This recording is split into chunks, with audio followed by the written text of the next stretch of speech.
Well, viewers, to start off with, a shocking murder in the IT capital has sent shivers down the spine of all the people here. 24-year-old Deva was murdered by her live-in partner, Vaishnav. This was in Begur in Bengaluru.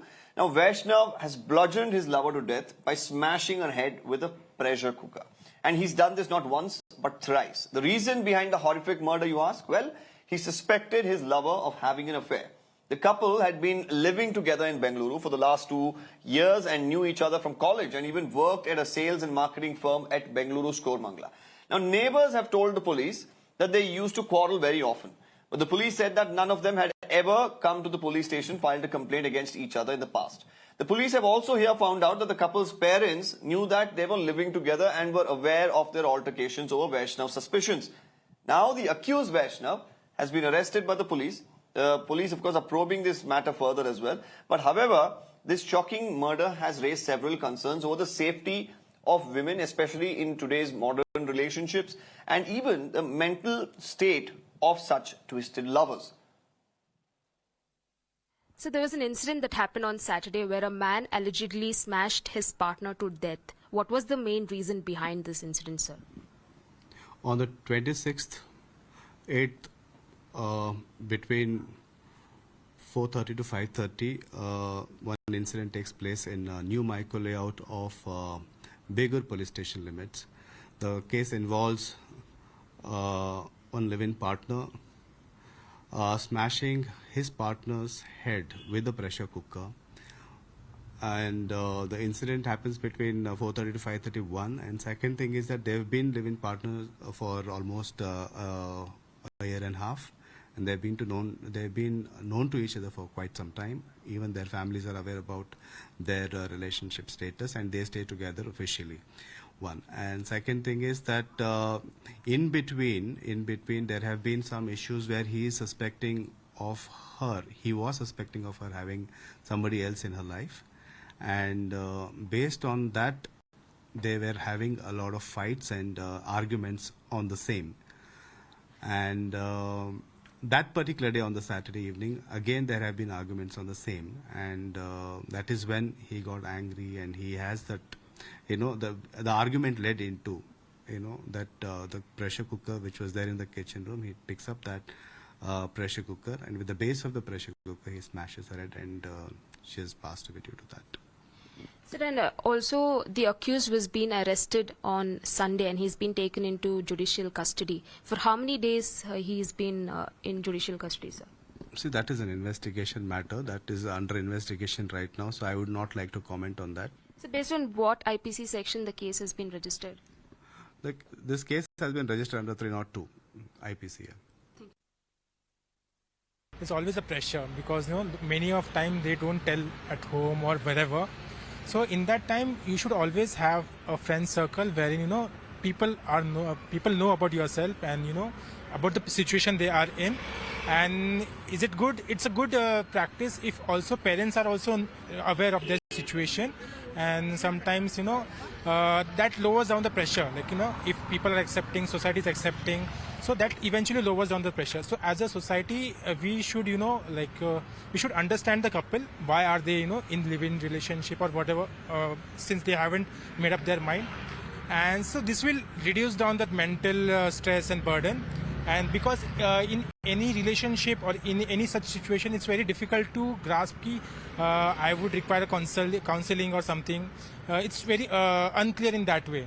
The way I see it, I think, therapy should be the word of the day. Anybody going through mental stress and trauma should always seek a professional, counselor. And couples therapy is the norm, is the new norm. So, you can always support your partner by going for a couple therapy. And you can also confide in a cousin or maybe in an aunt or an uncle whom you share a close rapport with, than rather dealing with it by yourself internally.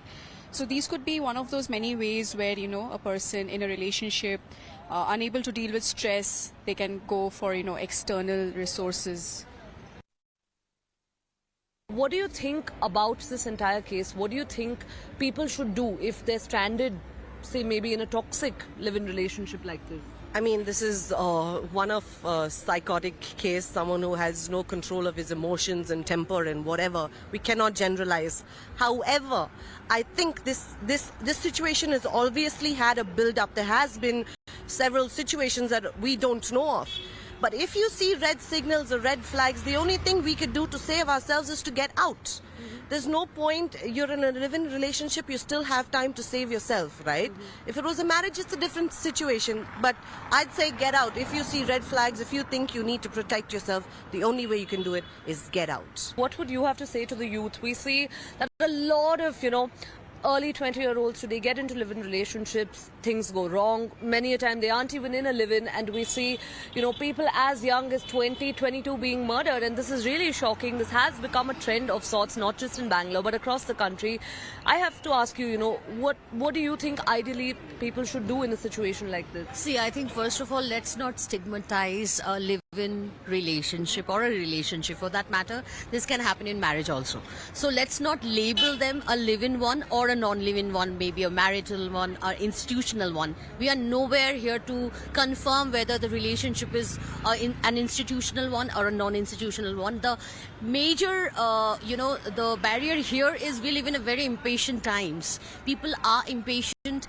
They have a lot of stress, a lot of baggages that they carry from work, from outside, from relationships that they are in, not exactly the spousal relationship, but from the other relationship they also carry on. So I think a mental health awareness program is something that is so much needed nowadays from every sector of life, and I think everybody from a college student to a school student to an employee, they all should be analyzed and given a measure of their mental health, how they are behaving at one certain point of time,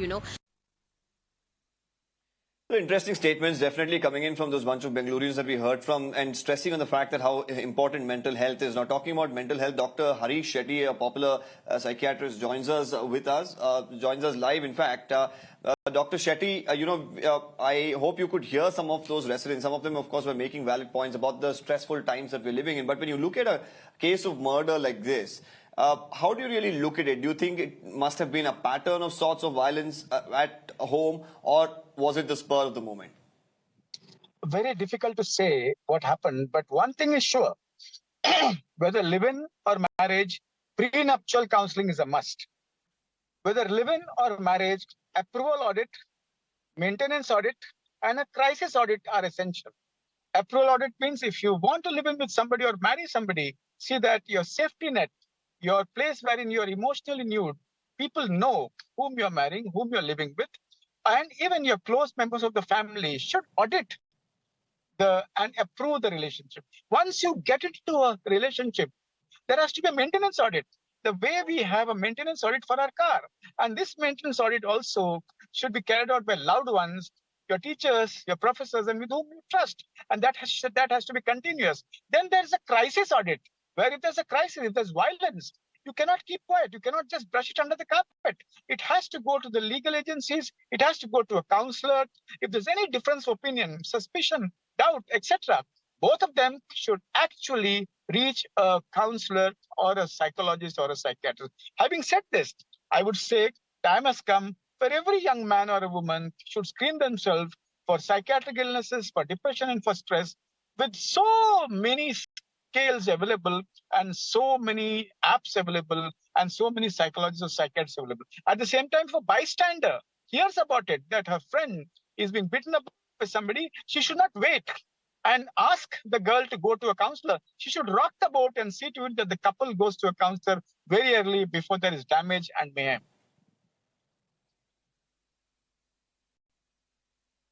But Dr. Shetty, you must be aware more than any of us that the hesitancy even now in India to go to a psychiatrist or a counselor it's quite high. And how do you really break those barriers? And you mentioned the first point that probably family should get involved. They should know about the space that they're living in. But many live-in relationships in particular, you have people who are away from their native. They come to work elsewhere. They're living with partners. Many people from home may not know. In such a situation, do you think that what other means are there apart from option one that you mentioned earlier?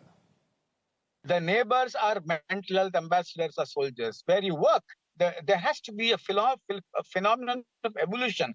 Wherever you work or you actually study, if the CEO goes to a mental health professional, if the deans of colleges and HODs go and visit a mental health professional for a checkup, then the revolution will start from the bottom. So across borders, neighbors, CEOs, HODs, deans, directors, etc., openly come and say that we have gone to a mental professional.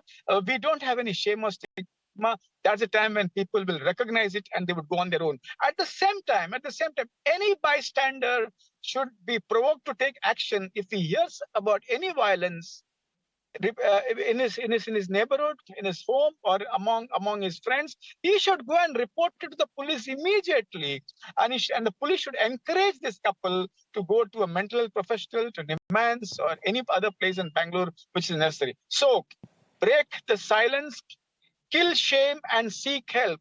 And this, remember, if you can help somebody who does not want help, also you are saving somebody close to you. It might happen that tomorrow you may need the same help, and you will do the same thing, that is, you'll kill shame and seek help.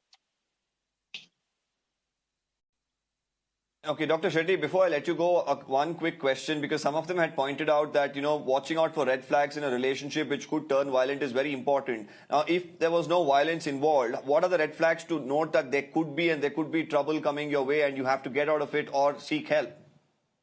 When a spouse calls his spouse all the time, again and again in the office, to check on the person, it could be suspicion. When the spouse asks for passwords of various accounts, it could be suspicion. If a spouse accuses, intimidates his partner, live-in partner or marriage partner continuously, it is a red flag. When a spouse suddenly changes his behavior and is irritable, sad, angry for no reason, that's a red flag. When the spouse says, I don't trust you, that's a red flag. When the spouse says, I feel like breaking things in the house, I don't know why, that's a red flag. So any form of violence, any early signs of suspicion, any early signs of dissent or discussion, err on the side of going to a mental health professional rather than waiting for the bomb to explode later. Life in India is like a pressure cooker.